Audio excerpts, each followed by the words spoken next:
For several weeks, officers and some wildlife experts have been at odds over the death of a bobcat kitten. The kitten was killed by Oregon State Police after it entered a school in Eugene. OSP says it was euthanized humanely. Others say the killing was simply brutal. Today, it all culminated in a hearing at the state capitol. Fox 12's Drew Reeves explains what this hearing was all about and what happens next. Things never got heated during today's hearing, but there certainly is still a lot of disagreement. Oregon State Police still says that they did handle this situation properly in euthanizing the bobcat, but other wildlife experts say they didn't. It was back in the middle of October when the Lane County Sheriff's Office got a call about a bobcat in Oak Hill School.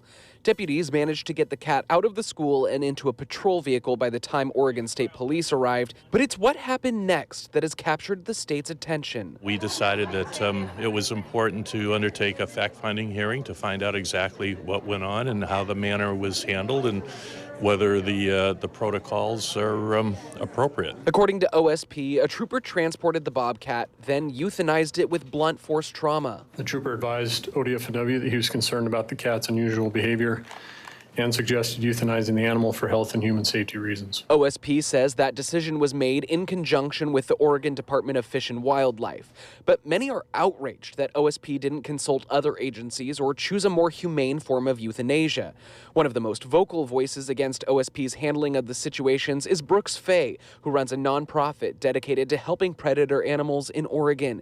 He testified that blunt force trauma is not humane and that OSP was more focused on killing the animal than trying to help. He contradicted himself. He wasn't being truthful to the committee, and it was stunning. They are locked into trying to justify the killing of this animal. This was not euthanasia. But OSP says it did follow proper protocol. It says once they determined the cat should be euthanized, it was up to the troopers' discretion to decide how. The resources our troopers carry for such scenarios are limited to firearms and instruments utilized for blunt force trauma.